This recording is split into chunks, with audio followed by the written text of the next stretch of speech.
ఉందా?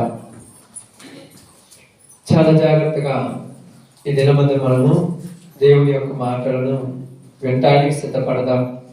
ఎందుకంటే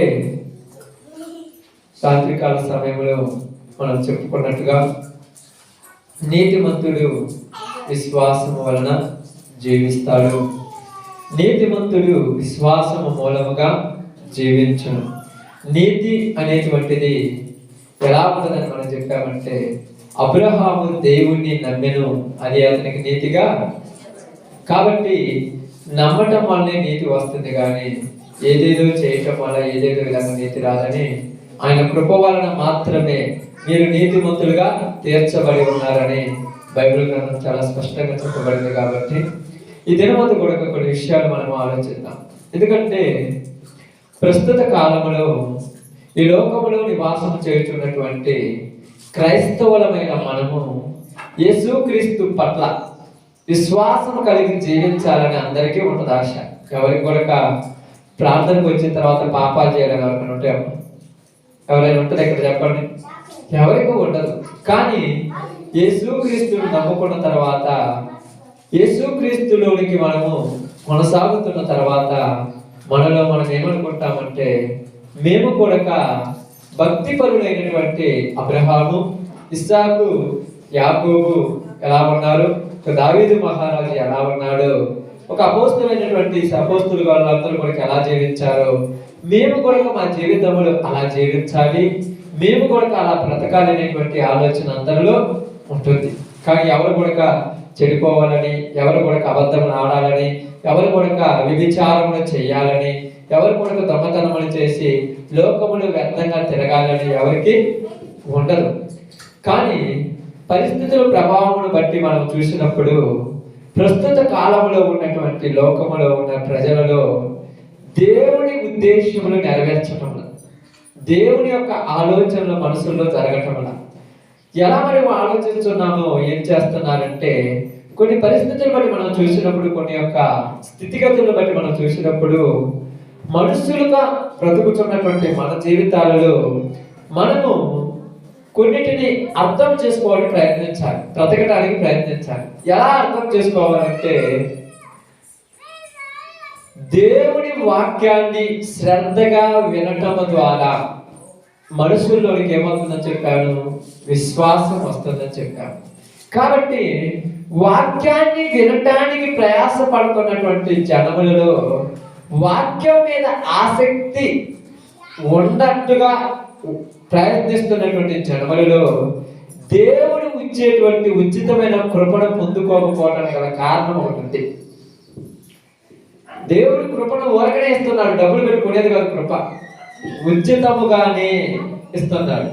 అయితే దేవుని యొక్క కృప మనుషుల జీవితాలలో జరగాలని, ఆయన కృప ద్వారా మనుషులమైన మనము పరలోక రాజ్యానికి వారసులము కావాలని, మనలో కూడా దేవుని ఉద్దేశంలో నెరవేరాలని దేవుడు ఎంతగానో ఆలోచన కలిగి ఉన్నప్పుడు, మనము కూడా ఈ లోకమును బ్రతుకుతున్నప్పుడు లోకానికి అనుకూలంగాను, లోకానికి నచ్చినట్టుగాను బ్రతకాలని మనలో కూడా ఉంటాయి. అర్థమవుతుందమ్మా? లోకానికి నచ్చినట్టుగా బ్రతకాలని మనలో కూడా ఉంటుంది.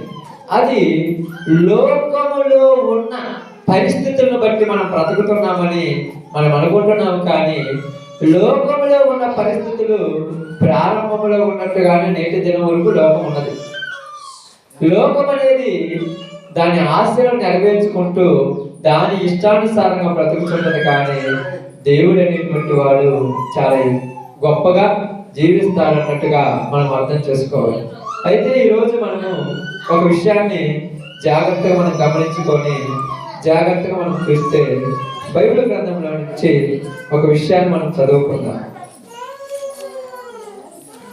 బైబిల్ గ్రంథంలో నుంచి ఒక విషయాన్ని మనం చదువుకుందాం.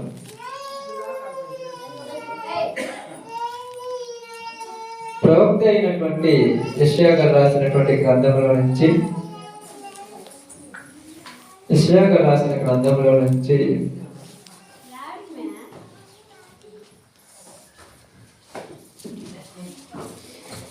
55వ అధ్యాయంలో నుంచి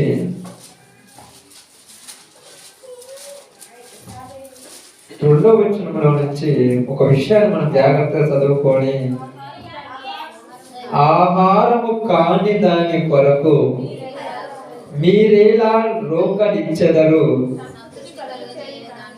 సంతుష్టి కలుగ చేయని దాని కొరకు మీ కష్టార్జితమును ఎందుకు వ్యయపరిచెదరు? నా మాట జాగ్రత్తగా ఆలకించి మంచి పదార్థములను భుజించుడి, మీ ప్రాణము సారమైన దాని యందు సుఖింపనివ్వుడి. చూడండి తర్వాత, చెవియొగ్గి నా యొద్దకు రండి, మీరు వినిన ఎడల మీరు బ్రతుకుదురు, నేను మీతో నిత్య నిబంధన చేసేదను, దావీదునకు చూపిన శాశ్వతమైన కృప మీకును చూపుదును. ఇక్కడ మొదట జరిగినటువంటి పాయింట్ ఈరోజు నేను చెప్పను, దాని గురించి మీతో ఇప్పుడు నేను మాట్లాడను, దాని గురించి రేపు వారంలో మీకు చెప్తాను. ఇక్కడ రెండో విషయంలో మనకు వచ్చినప్పుడు ఏమన్నాడంటే, నా మాట జాగ్రత్తగా ఆలకించి మంచి పదార్థములు భుజించుడి, మీ ప్రాణమును సారమైన దాని యందు సుఖింపనీయుడి, చెవియొగ్గి నా యొద్దకు రండి. దేవుని యొద్దకు ఎలా రావాలంట? చెవియొగ్గి. చెవియొగ్గడం అంటే దేవుని యొద్దకు ఎలా రావాలి? చెవియొగ్గి నా యొద్దకు రమ్మంటే, చెవియొగ్గడం అంటే ఆయన మాటలను వినటానికి ఇష్టపూర్వకంగా రావాలి. ఏదో కాలక్షేపం కోసం ఆదివారం ప్రార్థన పోకపోతే మా ఇంటికి ఏదన్నా దరిద్రం పట్టుద్దేమని రాకూడదు. అర్థమైందా? మా బాప్తిసం తీసుకున్నాం కాబట్టి పాపపోతే యేసు ప్రభు మమ్మల్ని మళ్ళా ఏదైనా జబ్బులు పెడతాడేమని రాకూడదు. నువ్వు తీసుకుంటే తీసుకోకపోతే జరిగిన తర్వాత నేను చెప్తాను మీకు అవన్నీ. కానీ దేవుడి దగ్గరికి వచ్చేటప్పుడు ఆసక్తితో, ఇష్టంతో, ఆయన మాట వినాలనేటువంటి తపనతో రావాలి. ఆయన మాట వినాలనేటువంటి తపనతో రావాలి. అందుకని యెషయా ప్రవక్త ఏమంటున్నాడంటే, మనుష్యుల గురించి మాట్లాడుతూ ఏమన్నాడంటే, అక్కడ మనం చెప్పినప్పుడు, దప్పికొన్న వారులారా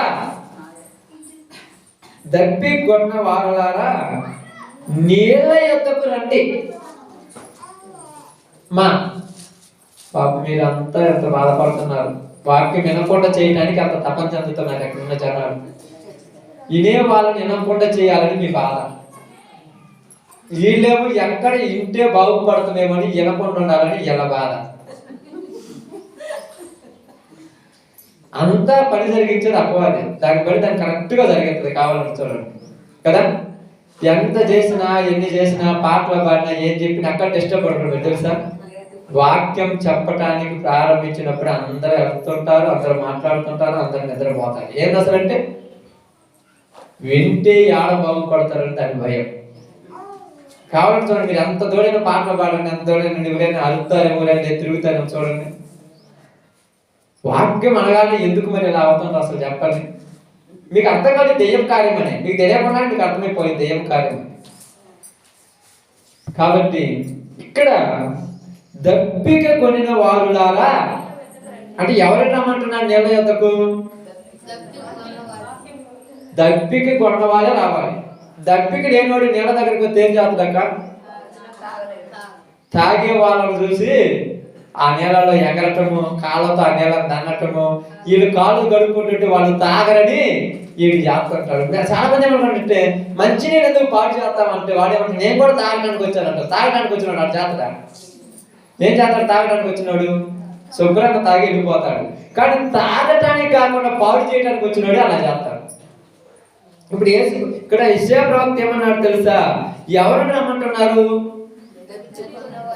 ఎవరికైతే తప్పిపోతుందో వాళ్ళు రావాలి. అప్పుడు వాళ్ళకి దాని విలువ తెలుస్తుంది. అంతే కదక్క. మీరు పాపం ఎండాకాలం మంచిగా పని చేస్తున్నప్పుడు ఇలా టైంలో నీళ్లు దొరికినప్పుడు అంత గుంతలో కొన్ని నీళ్లు దొరికినాయి అనుకో, ఆ నీళ్లు తేరిపోయేదాకా ఎదురు చూసిన తర్వాత నీళ్లు బాగా తేటగా ఉన్నప్పుడు ఎవరైనా వచ్చి రాయేసారు అనుకో, మీకు ఎట్లుంటది? ఎంత కోపం ఎంత తెలుసా? గంట దూరం నుంచి నీళ్లు తేరుకోవాలని ఎదురు చూస్తే పాడు చేసేవు కదంట. అంతే కదా. అంటే ఇప్పుడు దాహం వేసేవాడికి దాని విలువ తెలుసు, దాహమైన వాడికి ఏం తెలుస్తుంది. అలాగనే దేవుడు అంటే తప్పన చెందే వాళ్ళకు వాక్యం విలువ తెలుస్తుంది. దేవుడు అంటే తప్పన చెందిన వాళ్ళకి ఏం తెలుస్తుంది చెప్పండి. మరి ఎందుకు వస్తున్నారు అంటే లెక్కల కోసం వస్తారు వాళ్ళు. జనాభా లెక్కల కోసం కొంతమంది ఉంటారుగా, జనాభా లెక్కల కోసం వస్తారు. మా చర్చి కొంతమంది వస్తున్నారని చెప్పుకోవడానికి వస్తారు అంతే, లెక్కలు. ఇప్పుడు మన వాళ్ళు కూడా పాపం చాలా మంది చూడండి చెప్తారా నిద్రపోతారు కదా.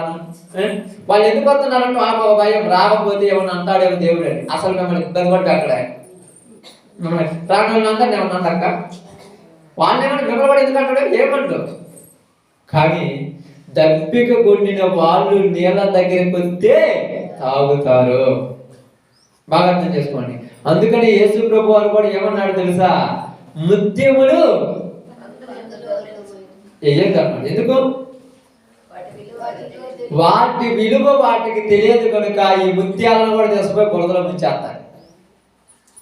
ఇప్పుడు మన ఇది విలువ తెలియని వాళ్ళు ఏమంటారు తెలిసి, ఏ వాక్యంలో పోవచ్చు చెప్పే వాక్యం కదా అంటారు. విలువ తెలియదు కదా, తెలిస్తే దానికి అర్థమవుతుంది. కాబట్టి ఇక్కడ నేను మీకు ఎందుకు చదివించానంటే మాట, వాక్యం ఎవరు వింటారంటే దప్పికొన్న వాళ్ళే. అందరూ వినరు. వినట్లేదంటే వాళ్ళకైతే దప్పిక అంటే తప్పట్లేదు. వాళ్ళకు నేర్చుకోవాలి, బతకాలి, దేవుడి కొరకు ఉండాలనే తప్పట్లేదు. ప్రాణం ఏం చేస్తా తెలుసా, దప్పికొన్నోడికి గొంతు ఎండిపోతుంటది. అప్పుడు ఏమైపోతుంది తెలుసా, ఇంకో 2 నిమిషాలు నీళ్లు లేకపోతే చచ్చిపోతామేమని బాధతో ఉండి ఏదో ఒక నీళ్లు దొరికితే బాగుంటుంది. ఏ నీళ్ళైనా మురికి నీళ్ళైనా. ఇప్పుడు మనం ఇంటికాడ ఉన్నప్పుడు అయితే చూసి దాంట్లో చిన్న చేమ వచ్చినా లేకపోతే చిన్న ఎంటగా పడ్డా కూడా నీళ్ళు మొత్తం పారేస్తాం. అక్కడ ఆ నీళ్ళల్లో గడ్డి ఉన్నా కూడా ఆ నీళ్ళ పక్కనే బర్రెలు అవుట్ సైడ్ వెళ్ళినా కూడా అయినా పర్లేదు ఈ నీళ్ళు మంచిగా ఉంటాం.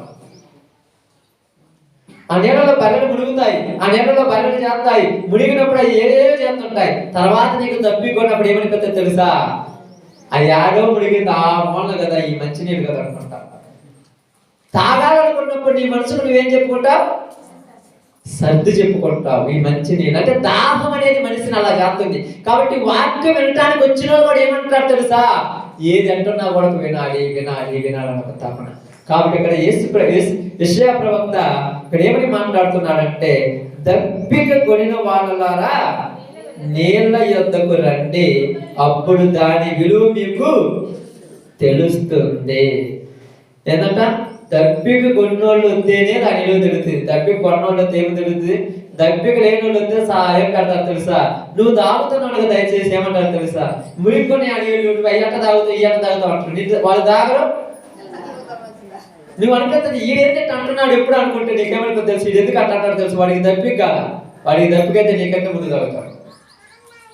కాబట్టి ఈరోజు దేవుని దగ్గరికి వస్తున్న నేను ఒక తపన ఉండాలి. ఏ తపన, దేవుడి గురించి తెలుసుకోవాలనే తపన. దేవుడి గురించి తెలుసుకోవాలి, దేవుడి గురించి నేను బ్రతకాలి, దేవుడి యొక్క ఆలోచన ఏంటనేది ఒక తపన నీకుంటే అప్పుడు నువ్వు బతుకుతావు. అందుకని యెషయా ప్రవక్త ఇక్కడ ఏం మాట్లాడుతున్నాడంటే 7, 8, 9 వచ్చిన మనం చదువుకొని చాలా జాగ్రత్త కొద్ది నాటులో వివరిస్తాను, బాగా గమనించండి. భక్తిహీనుడు తమ మార్గమును విడువవలెను, దుష్టులు తమ తలంపులను మానవలెను. వారు యెహోవా వైపు తిరిగిన ఎడల ఆయన వారి యందు జాలిపడును. వారు మన దేవుని వైపు తిరిగిన ఎడల ఆయన బహుగా క్షమించును. నా తలంపులు మీ తలంపులు వంటివి కావు, మీ త్రోవలు నా త్రోవల వంటివి కావు. ఇది యెహోవా వాక్కు. ఆకాశములు భూమికి పైన ఎంత ఎత్తుగా ఉన్నవో మీ మార్గముల కంటే నా మార్గములు, మీ తలంపుల కంటే నా తలంపులు అంత ఎత్తుగా ఉన్నవి. దేవుడి మాటను ఆలోచించినప్పుడు యెషయా ప్రవక్త ఇశ్రాయేలు ప్రజల గురించి మాట్లాడుతున్న మాట ఇది. యెషయా ప్రవక్త ఇశ్రాయేలీయుల గురించి మాట్లాడుతున్నారు. ఇశ్రాయేలీయులు అనేక మందికి దేవుడి గురించి తపన లేదు, దేవుడి కొరకు బ్రతకాలని ఆలోచన లేదు.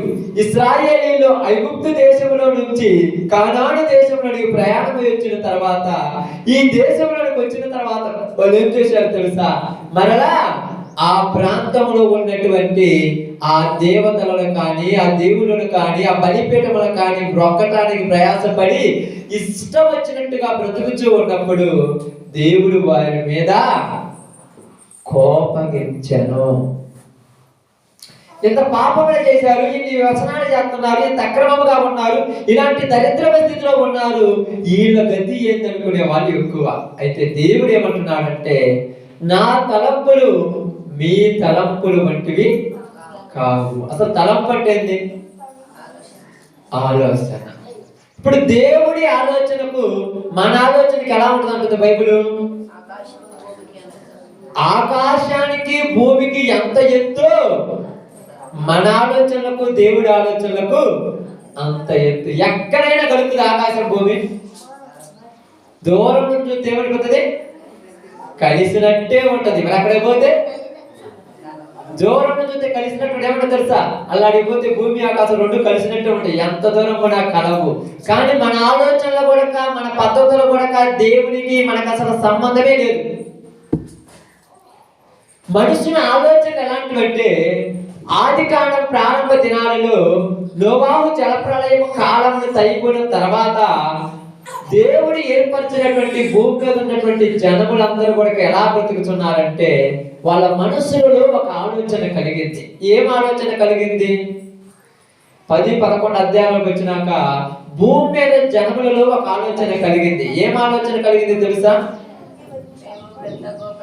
మేము దేవుని కంటే పెద్దదానిని కట్టాలి, ఆకాశము కంటంతటి గోపురమును కట్టి గొప్ప పేరు సంపాదించుకోవాలి.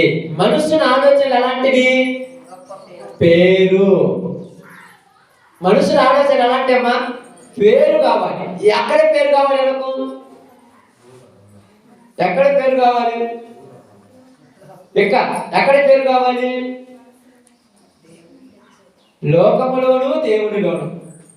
ఇదేమన్నారు తెలుసా? ఆది కాండం మాట ఒకసారి చదవండమ్మా, మీకు అర్థం కావడానికి బాగా చూద్దాము.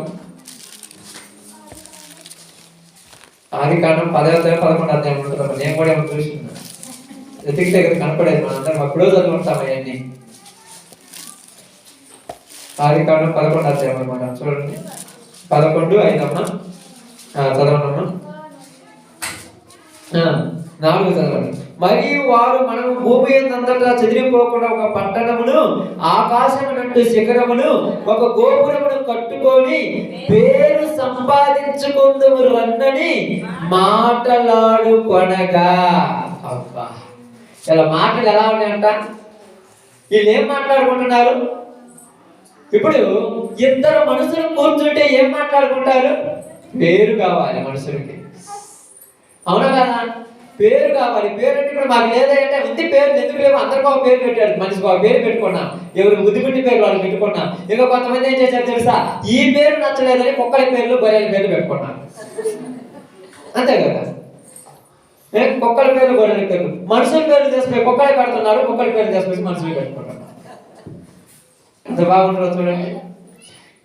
అంటే ఆ పేరు గురించి నేను మాట్లాడలేదు. అసలు పేరు అంటే ఏంటంటే, అందరూ నన్నే చూడాలి, అందరూ నన్నే పొగడాలి, అందరూ నన్నే కనపరచాలి, అందరూ నా వైపే చూడాలి, అందరూ నన్ను గొప్ప గొప్ప నాడి. ఈ రోజు డబ్బు సంపాదించే దేనికోసం? పేరు కోసం. ఇప్పుడు ఒకళ్ళు విందు చేసారు అనుకోండి, విందులో ఏం చేస్తారు తెలుసా? 15-20 రకాల వంటకాలు పెడతారు. దేనికోసం? పేరు కోసం. అంతేనా కాదు? ఇది దేనికనమ్మా? ఒకటి ఇల్లు కట్టించారు అనుకోండి, ఈ ఊర్లో ఎవరు కట్టేయకూడదు, నేను కట్టించినట్టు అంటాడు. దేనికోసం? ప్రతిదీ పేరు కోసమే. అంటే మనుషుల ఆలోచనలో పేరు సంపాదించాలనుకుంటున్నాయి. మనుషుల ఆలోచన ఏం చేస్తున్నారు? పేరు సంపాదించుకుంటున్నారు. కావాలంటే ఒక మనుషుడు తన మంచం మీద యోచించుకొని తన మనసులో ఏమని ఆలోచించుకుంటున్నాడో తెలుసా? ఇదిగో నేను ఏమి సంపాదించాలి, ఏమి సంపాదించాలి, ఈ ఊర్లో ఎంతో మంది ఉన్నారు, వాళ్ళకంటే ₹1 నేను ఎక్కువ సంపాదించి పక్కన కూర్చోవాలి. ఏమైనా ఆలోచన ఉంటాయా? ఒక ఇంట్లో ఉన్నటువంటి భార్య భర్తలు పిల్లల దగ్గర కూర్చోబెట్టుకొని పిల్లలతో ఏం మాట్లాడతారు తెలుసా? ఇదిగో స్కూల్లో అందరికంటే నువ్వే ఫస్ట్ రావాలి, నీకు మంచి పేరు రావాలి, నీ ఫోటో ఫ్లెక్సీలో వేయాలి, నువ్వు మంచి మార్కులు వచ్చాయని నీకు అందరూ చెప్పాలి. ఇదిగో నువ్వు మంచి ఉద్యోగం సంపాదించాలి, ఇదిగో వీళ్ళందరికంటే నువ్వు గొప్పవాడిగా ఉండాలి. ఈ వ్యక్తికి ఏమైనా చెప్తున్నారా? ఏదైనా నేర్పుతారా? నీతిగా బతుకని నేర్పించేవాడు ఎవరు లేరు. రేపు తాగుతున్నావురా, తాగొద్దని చెప్తారా? రేపు తిరుగుతున్నావురా, తిరగొద్దని చెప్తారా? ఇవన్నీతో పని లేదు. లోకంలో పుట్టిన తర్వాత ఎవరు మంచి వాళ్ళు ఉన్నారు? ఎవరైనా పోయి నీ కొడుకు తప్పు చేస్తున్నాడంటే ఎవరు మీ కొడుకులు ఏమైనా మంచోళ్ళ, నా కొడుకు గురించి చెప్తున్నారంట. కానీ ఇప్పుడు తల్లిదండ్రులు భర్త భార్యతో ఏం మాట్లాడుతుందో తెలుసా? ఇదిగో మనము కూడా మంచి ఇల్లు కట్టుకోవాలి, మనము కూడా మంచిగా పొలం కొనాలి, మనము కూడా మంచిగా బంగారు వజ్ర వైడూర్యాలు సంపాదించుకోవాలి. దేని కొరకంటే 10 మందిలో పోయినప్పుడు నేను తక్కువగా ఉండకూడదు. ఇప్పుడు అందరికీ అదే కదా తపన. ఎక్కడికైనా పోతే నీ గురించి నువ్వు ఆలోచించుకోవు, ఎదుటి వాళ్ళ గురించి నువ్వు ఆలోచిస్తావు. నీ తపన అంతా ఎదుటి వాళ్ళు నన్ను గొప్ప అనుకోవాలి. ఈ రోజులలో ఎలాగైనా చంపాయి, ఏ విధమైన చంపాయి, అక్రమంగానైనా, అన్యాయంగా, పాపం చేసైనా, మోసం చేసైనా, దోచుకొనైనా చంపాయి, కానీ మంచి పేరు కావాలి జనాలకు. ఇప్పుడు బాబేలు గోపురం కట్టేటప్పుడు వాళ్ళందరూ కూర్చొని మాట్లాడుకున్న మాట ఏం తెలుసా? మనందరము ఏకమవుదాం, మనం ఎక్కడికి వెళ్ళిపోకుండా ఉండాలని మనం ఏం చేయాలి తెలుసా? ఒక గోపురం కడదాం. ఎంతెత్తు గోపురాన్ని కడదాం? ఆకాశాన్ని అంతంతటి గోపురము. ఎందుకు అంతటి కట్టాలి? ఎందుకు కట్టాలంట? చూడండి అక్కడ చదవడతారమ్మా. యెహోవా నరుల కుమారులను కట్టిన పట్టణమును గోపురమును చూడ దిగివచ్చెను.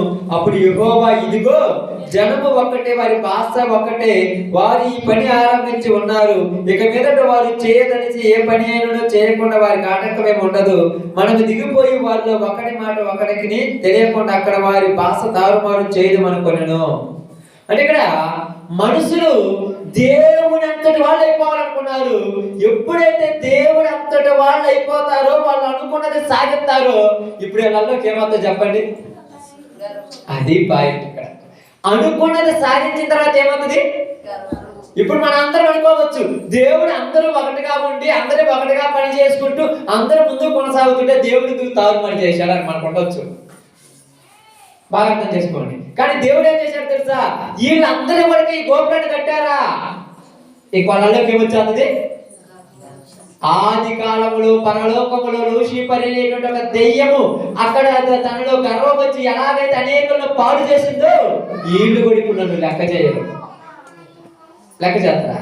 ఈ రోజు మనుషులు దేవుడిని లెక్క చేయడానికి కారణం ఏమిటి తెలుసా? వీళ్ళు అనుకునేది సాధించుకుంటున్నారు. వీడు అనుకున్నదంతా సాధించుకుంటున్నాడు, సంపాదించుకుంటున్నాడు, ఆస్తులు కూడా పెట్టుకుంటున్నాడు, ఐశ్వర్యాలు కూడా పెట్టుకుంటున్నాడు, ఎంత కావాలని నన్ను చేస్తున్నారు. ఇప్పుడు ఏం చేస్తాడు తెలుసా? నాకేమి తక్కువ నేను దేవుని దగ్గరికి రావడానికి,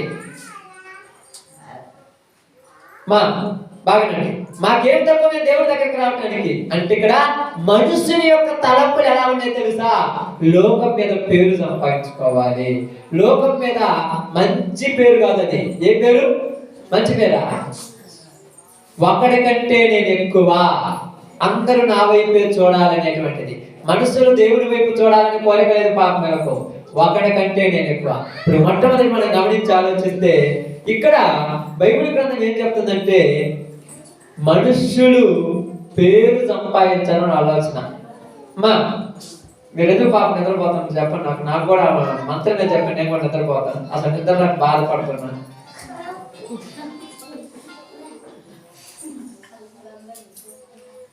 అదేదో మీ కాడ ఏదైనా మంత్రం ఉంటే చెప్పండి, అది కూడా నేను ప్రతిరోజు అసలు పగుడు నాకు నిద్ర రాక నా తప్ప నాకు కాదు.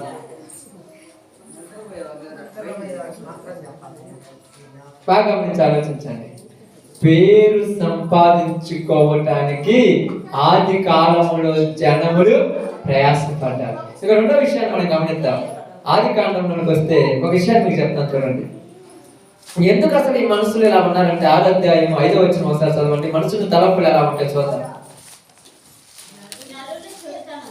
నరుల చెడుతనము భూమి మీద గొప్పదనియు వారి హృదయము యొక్క తలంపులోని ఊహ అంతయు ఎల్లప్పుడూ కేవలము చెడ్డదనియు యెహోవా చూచి. నరుడి యొక్క హృదయములో తలంపులు ఎలాంటి అంట? దేవుని యొక్క తలంపులు. ఇప్పుడు బాబేలు గోపురాన్ని కట్టుకోవడానికి వీళ్ళందరూ తలంచిన తలం పెట్టాడిది మంచి తలంపులా చెడ్డ తలంప? చెడ్డ తలంపు. ఇక్కడ ప్రారంభ దినములలో నోవాహు జలప్రలయ కాలపు ముందటి దినములలో నోవాహు జలప్రలయం వచ్చేంత వరకు నరుల హృదయంలో ఉన్న ఆలోచన ఎలాంటి అంట? చెడ్డవి చెడ్డవి చెడ్డవి. ఎప్పటి నుంచి చెడ్డవి? ఎప్పటి నుంచి చెడ్డవి అమ్మా? ఎప్పటి నుంచి చెడ్డవి? 8వ వచనం అమ్మ, ఇది చదువు మా మాట. 11వ వచనం అనుకుంటాను. 6వ అధ్యాయంలో 8వ అధ్యాయంలో అక్కడ మాట్లాడబడి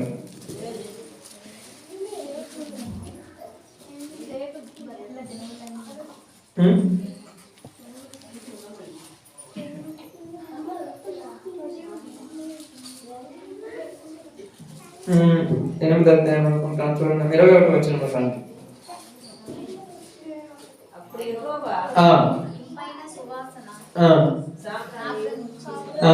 ఇక మీదట నరులను బట్టి భూమిని మరలా శపించను, ఎందుకనగా నరుల హృదయాలోచనలు బాల్యము నుండే. ఎప్పటి నుంచి చెడ్డవి? బాల్యము నుండే. ఎప్పటి నుంచి చెడ్డవి? బాల్యము. బాల్యం అంటే చిన్నప్పటి నుంచే నరుల హృదయములో ఏముంటంట? చెడు. ఏంటా చెడు తలంపులు? ఏంటి ఆ చెడ్డ ఆలోచనలు? చిన్న పిల్లలు ఏమి తెలియదని మనం అంటాం, అవునా కాదా? చిన్న పిల్లలు తెలియకపోతే నువ్వు చెప్పిన మాట వినాలిగా. వాడి గొప్ప నేను అడిగింది ఎత్తుదా ఇదా? నన్ను ఎక్కువ చూసుకుంటుందా, మా ఉమ్మని ఎక్కువ చూసుకుంటుందా? ఒక తల్లికి 2-3 బిడ్డలు అనుకో, చిన్న చిన్న పిల్లలు ఈయన తప్పనే తెలుసా, నన్ను ఎక్కువ చూసుకుంటుందా ఈయన ఎక్కువ చూసుకుంటుందా, నన్ను ఎక్కువ చూసుకుంటుందా ఈయన ఎక్కువ చూసుకుంటుందా? అందుకే వాడేం అడిగితే ఏమో కూడా అదే అడుగుతుంది, ఈ అబ్బాయి అడిగితే వాడు కూడా అదే అడుగుతాడు, ఆ అబ్బాయి అడిగితే ఈ అబ్బాయి కూడా అదే అడుగుతాడు. వీళ్ళిద్దరి మధ్య ఏంటి తెలుసా? నాకు మంచి, నేను కోరుకున్నదే నాకు దక్కాలి, నేను ఏం జరిగినా జరగాలి, వీళ్ళు ఏం చేస్తే చెందాలి, వీళ్ళు ఏం చెబితే అది ఆట ఆడినరా. వాళ్ళు ఊరిని లెక్క చేయరు, తల్లిదండ్రులు లెక్క చేస్తారా? నేను ఏది అడిగినా తెలియనంతే. అలాగే ఒక్క పూట అన్నం తినలేదా, మనం వాడు 10 రూపాయలు అడిగి ఇచ్చేస్తాం. వాడికి ఏం అర్థమైంది తెలుసా? ఈడు 10 రూపాయలు ఇవ్వకపోతే అన్నం తిండు కాబట్టి ఈసారి నేను అడిగింది ఇవ్వకపోతే 2 రోజులు అన్నం తినకుండా ఉంటా. వాళ్ళే తెచ్చేస్తారు సిగ్గుతో. బాగా నుంచి ఆలోచించండి. ఇప్పుడు ఏం జరిగిపోతుందంటే చిన్న వయసులో నుంచి ఎలా చెడు గుణాలు వచ్చేసాయి, మంచి గుణాలు రావు. ఎంత నువ్వు ప్రయాసపడి కోకా పెట్టి పొద్దున్న ఉదయం నుంచి మధ్యాహ్నం దాకా నువ్వు కోకా పెట్టి వాడికి నేర్పించినట్టుగా మంచి నేర్పించినా వాడు నేర్చుకుంటారా? వాడు వాడు పుట్టిన తర్వాత చిన్న వయసులోనే వాడు హృదయంలోకి ఏమొచ్చేసింది? చెడు చెడు చెడు చెడు. అందుకే చూడండి, పక్కన వాళ్ళని కొట్టడానికి భలే ఇష్టపడతారు పిల్లలు, పక్కన వాళ్ళని తిట్టడానికి భలే ఇష్టపడతారు, పక్కన వాళ్ళే కావాలంటానికి మంచి ఇష్టపడతారు. ఇలా ఆలోచన తెలుసా? వాళ్ళకున్నది నాకుంటే బాగుండే. ఎప్పటి నుంచి వచ్చింది? ఎప్పటి నుంచి వచ్చింది? మనం అనుకుంటాం వీడికేది ఎంత మంచి ఆలోచన అంటాం, ఎంత మంచి ఆలోచన వాడి యొక్క ఆలోచనలు అట్టాటి. కాబట్టి నరుడు ఆలోచన ఎలాంటిది అంటుంది బైబిల్? చెడ్డది. నరుల ఆలోచన ఎలాంటి అమ్మా? చెడ్డది. ఆ చెడ్డ ఆలోచన ఎలా ఉంది తెలుసా? బాగా గమనించి ఆలోచిద్దాం. అసలు చెడ్డ ఆలోచన చెడ్డాడంటే మీకు అర్థం కావడానికి మత్తయి సువార్త అనుకుందాం ఒకసారి, లేకపోతే లూకా సువార్త అనుకుంటానమ్మా. లూకా సువార్త 9వ అధ్యాయం 54వ వచనం ఒకసారి చూద్దాం. లూకా సువార్త 9వ అధ్యాయం 54వ వచనం. 9:54. అమ్మ బాగా వినండి, జాగ్రత్తగా వినండి. శిష్యుడైనటువంటి యాకోబు, యోహాను అది చూసి, ప్రభువా, ఆకాశము నుండి అగ్ని దిగి వచ్చి వీరిని నాశనము చేయనట్లు మేము ఆజ్ఞాపించుట నీకు ఇష్టమా? బాగా గమనించి ఆలోచించండి. అక్కడ యేసుక్రీస్తు వారు తన శిష్యులు కూడా యెరూషలేము అనేటువంటి పట్టణానికి వెళ్ళడానికి అక్కడ మన వాళ్ళు సిద్ధమైనప్పుడు, ఆ ప్రాంతానికి వెళ్ళడానికి రెడీ అయినప్పుడు అక్కడ వాళ్ళు యేసు ప్రభు వారిని ఏం చేశారు? తిరస్కరించారు. యేసు ప్రభు చెప్పే మాట తృణీకరించారు. యేసు ప్రభు చెప్తుంటే వినప్పుడు వాళ్ళ మనసులో ఉన్న ఆలోచన ఏంటి తెలుసా? వీళ్ళు నాశనం అయిపోవాలి. ఏంటి ఆలోచన? వీళ్ళు నాశనం అయిపోవాలి. పక్కన వాళ్ళు నాశనం అయిపోతే నీకేమవుతుంది? ఇప్పుడు చెప్పండి, పక్కన వాళ్ళు నాశనం అయితే నీకేమవుతుంది? ఏం రాదా? ఎందుకు మరి ఇలా అంటున్నారు? ఏం రాదండి? ఎందుకు అంటున్నారు నాశనం అయిపోవాలని?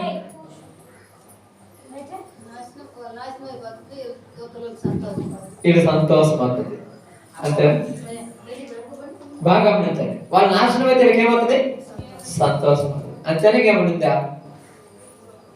అందరూ పాడైపోతే మంచిగా మేమే ఉంటాం కదా. ఇంకా ఇది కూడా మంచి పేరు కోసమే. వీళ్ళు ఏమన్నారు తెలుసు? ప్రభువా, ఇప్పుడే ఆకాశం నుంచి అగ్నిని కురిపించి వీళ్ళందరూ తగలబెట్టమని చెప్పామా అంటే ఆయన అన్నాడు, మీకు అంత తొందర ఏంది అసలు?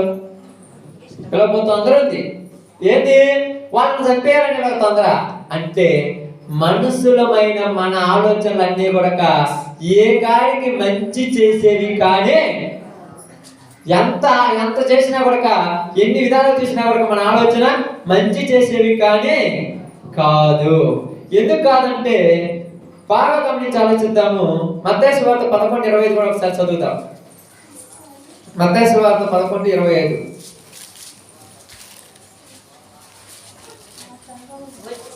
వచ్చి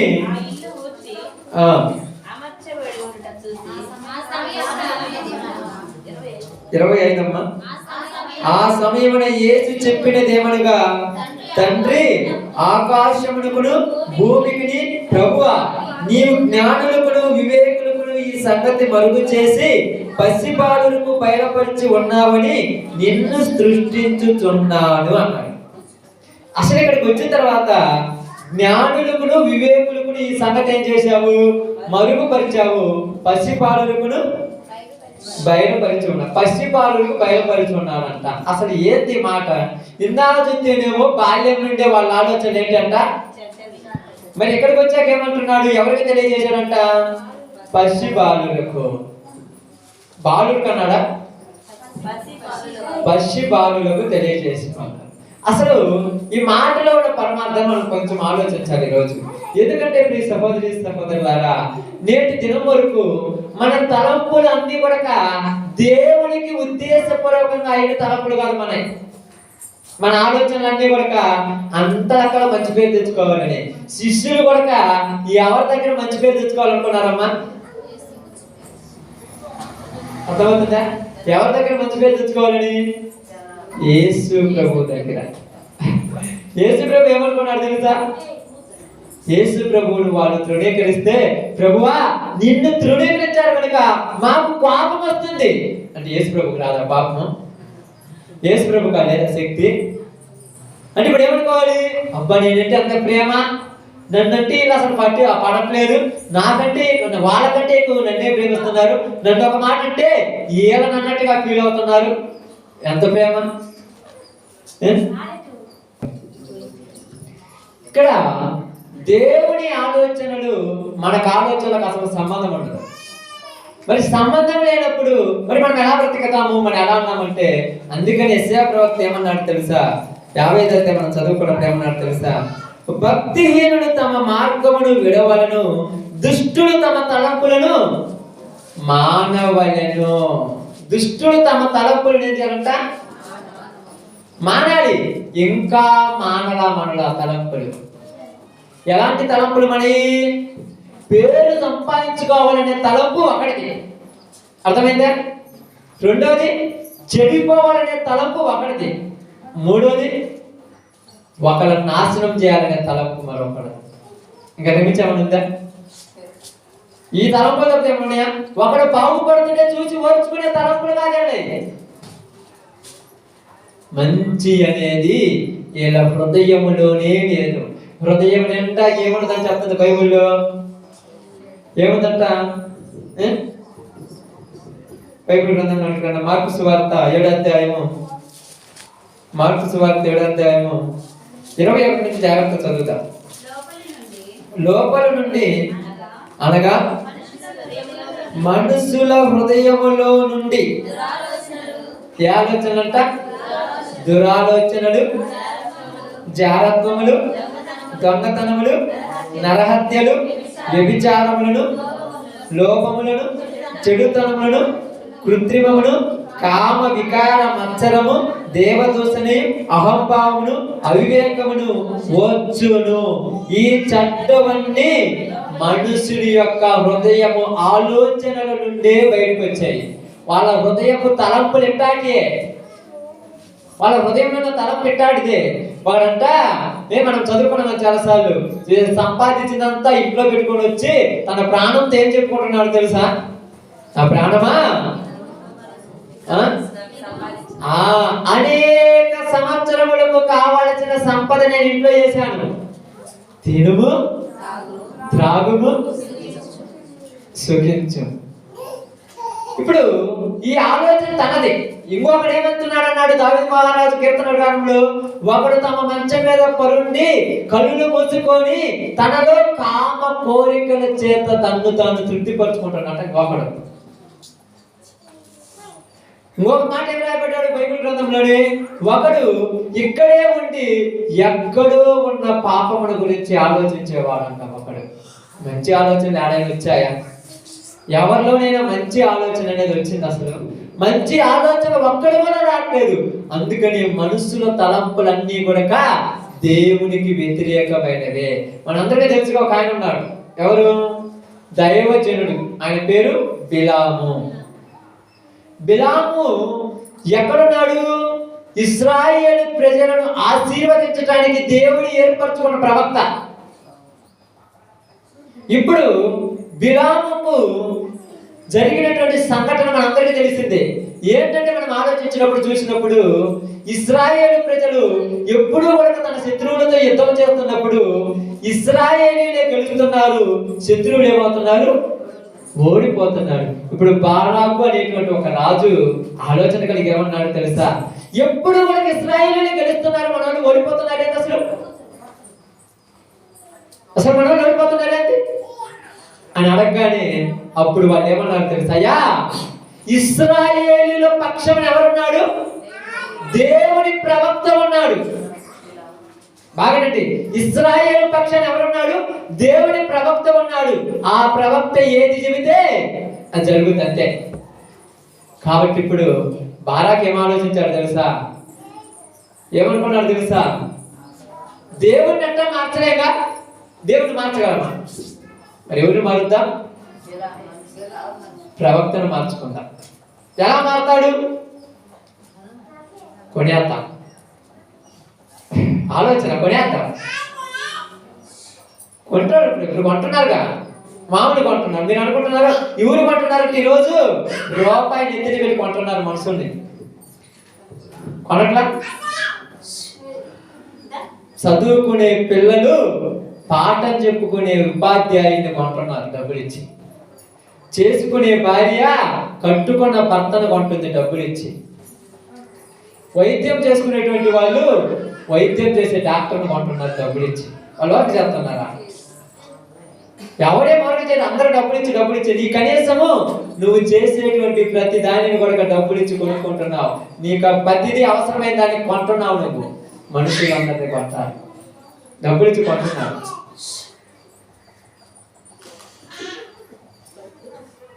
బాగా ఆలోచించండి. డబ్బులు ఇచ్చి కొంటున్నారు. ఇప్పుడు బిలాముకు కొనాలని ఎవరికి వచ్చిన ఆలోచన? బారాకు వచ్చింది. అందుకని ఏం చేశాడు తెలుసా? బిలాము మనసు ఎలాంటిది, బిలాము తలంపులు ఎలాంటివి, బిలాములో ఉన్న ఆలోచనలు ఎలాంటివి. బిలాము ఒక ప్రవక్త. తనకేం బాగుండదు, ఏముండాలి? దేవుడి పనే తన పని. ఇక నాకేం పని లేదు, దేవుడి పనిలో తను ఉండాలి. అయితే ఇప్పుడు బారాకు రాజు ఏం చేశాడు తెలుసా? బిలాము ప్రవక్త దగ్గరికి కొంతమంది దేవదూతలు పంపించారు. ఎలా పంపించారంటే కొన్ని పలహారాలు ఇచ్చి, కొంత సంపద ఇచ్చి, కొన్ని ధనధాన్యాలు ఇచ్చి బిలాము దగ్గరికి పోయి ఏమన్నాడు తెలుసా? నీకు ఏమి కావాలి అని. ఆయన ఏం మామూలు కూడా ఉంటా. ఆయన ఆలోచన ఎలా ఉంది తెలుసా? నా దేవుడు నన్ను ఏం చేయమన్నాడు? ఇశ్రాయేలుని ఆశీర్వదించమన్నాడు, నేను ఆశీర్వదిస్తూనే ఉంటాను అన్నాడు. దేవుడు ఏం చేశాడట? ఇశ్రాయేలును ఆశీర్వదించమన్నాడు. కాబట్టి ఆయన ఏం చేస్తున్నాడు? ఆశీర్వదిస్తూనే ఉంటాను అన్నాడు. అర్థమైందా? నేను ఆశీర్వదిస్తాను అన్నాడు. అయితే మనస్సు చెడిపోవటానికి కారణం ఏమని తెలుసా? బాలాకు పంపించినటువంటి ధనధాన్యాలు. ఇప్పుడు తలంపు మారిపోయింది, ఆలోచన మారిపోయింది. ఇదిగో ఎన్ని సంవత్సరాలు ఈ పని చేసుకుంటే నాకేమవుతుంది, ఒక్కసారి సెట్ అయిపోవచ్చు అనుకున్నాడు పాప. ఇప్పుడు ఆలోచన ఏమైపోయింది? మారిపోయింది. ఆలోచన మారిపోయింది. దేవుడి ఆలోచన ఏంటి? నువ్వు ఇశ్రాయేలును ఆశీర్వదించాలని. బిలాము ఆలోచన ఏంటి? డబ్బులు తీసుకుని వాళ్ళని శపించాలని. ఇప్పుడు మనస్సులో తలంపులు దేవుడి తలంపులు కదా ఎక్కడ పొందుతున్నట్లా. మనం కూడా ఒక బిలాము లాంటి వాళ్ళమే, మారాము కానీ మళ్ళా మారుకున్నాము. ఈరోజు మారు మనసు పొందాము, మరలా మారుతున్నాము. బిలాము అయితే డబ్బులకు మారాడు. ఈరోజు నువ్వు దేనికి మారుతున్నావు? నీ తలంపేంది? నేను బైబిల్ ఏం చెప్తే తెలుసా? అపవాదంట మనుష్యుడికి ఏది బలహీనతో అదే వాడి దగ్గర బలంగా పెట్టుకుంటా. ఇది పెట్టగానే దీనికి లోబడిపోతాడు. నీ ఆలోచన అంతా ఎటువైపు ఉండాలి? దేవుడి వైపు ఉండాలి. ఇప్పుడు మన ఆలోచనలు అన్ని లోకం వైపు ఉన్నాయనుకో, నేను ఈజీగా పడగొట్టేస్తాడు. ఇప్పుడు బిలాము ఆలోచనలు ఏమైపోయి మారిపోయి, ఎటు మారిపోయి?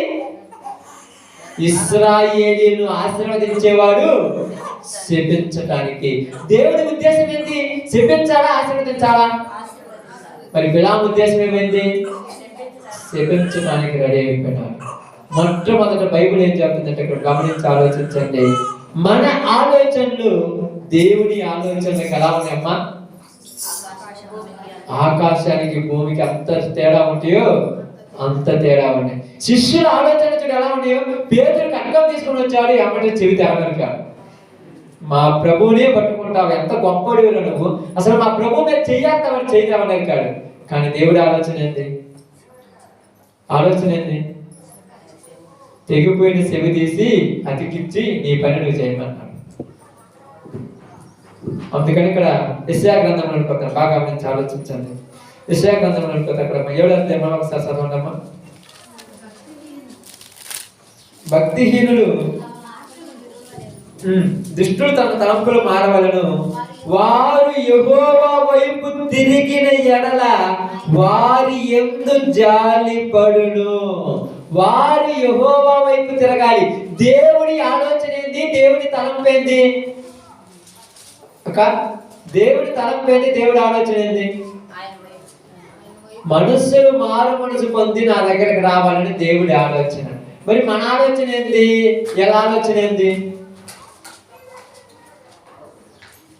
అక్కడ అదే చూడండి, వారి మన దేవుడి వైపు తిరిగిన ఎడల ఆయన వారిని బహుగా క్షమించును. ఎంత ఎక్కువగా క్షమిస్తాడంట. మనం ఎంత క్షమిస్తాము? పేతురు యేసు ప్రభు దగ్గరికి వచ్చాడు. బాగా వింటాను.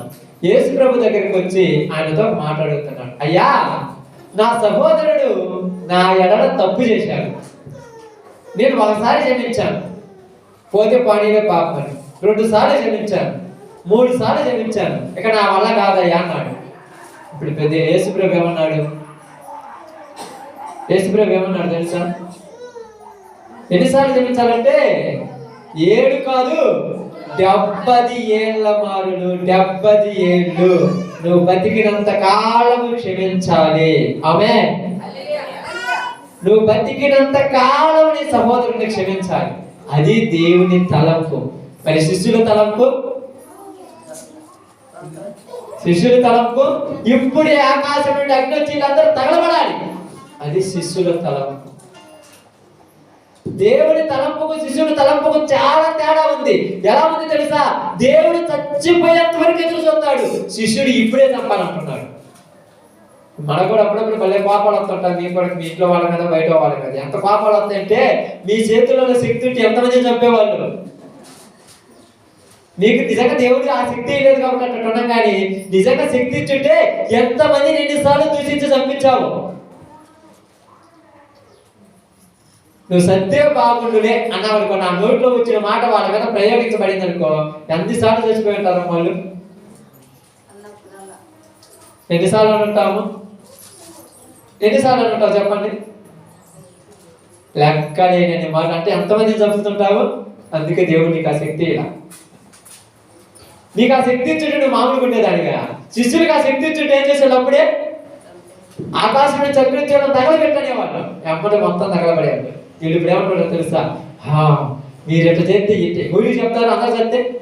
అందరు చచ్చిన తర్వాత ఊరికి చెప్తారు. మీరు అందరు చచ్చిపోయిన తర్వాత ఊరికి చెప్పాలి.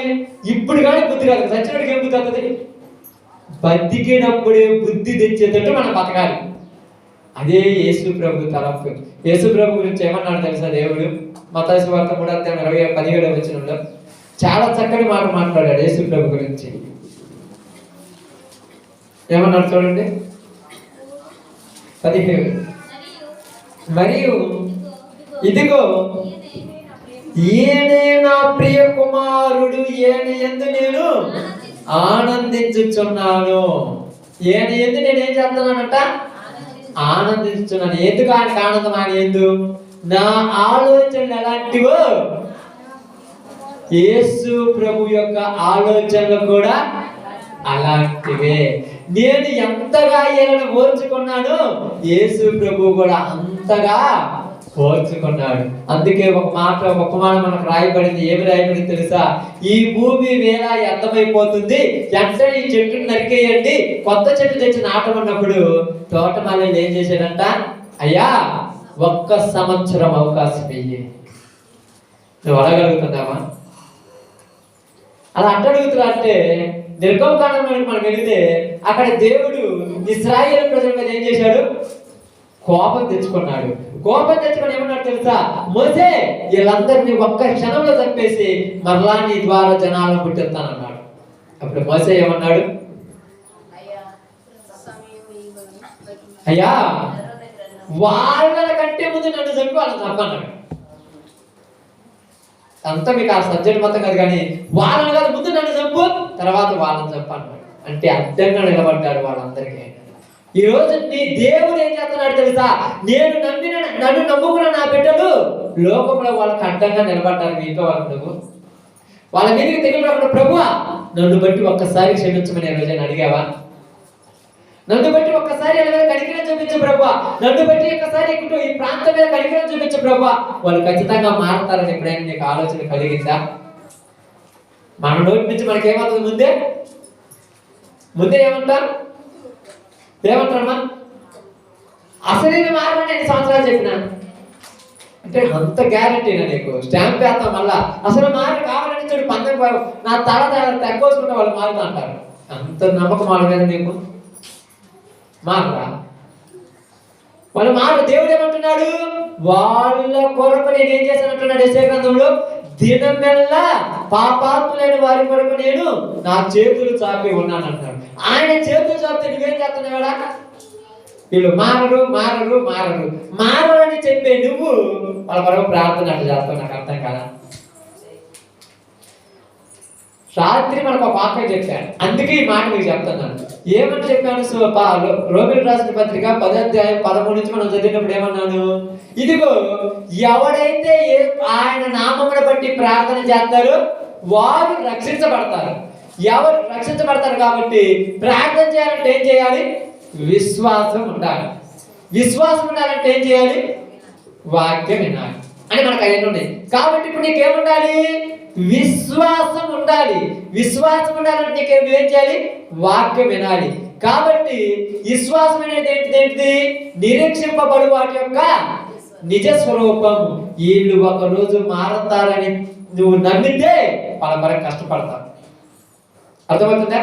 వీళ్ళు మారతారని నమ్మితే వాళ్ళ కొరకు కష్టపడతావు. యేసు ప్రభువు పరలోకమును చూసి వచ్చాడు కాబట్టి ఆ పరలోకం కొరకు ఏం చేశాడమ్మా? ఏం చేశాడు? పరలోకం కొరకు ఎవరు పడుకుంటారు వెళ్తాం.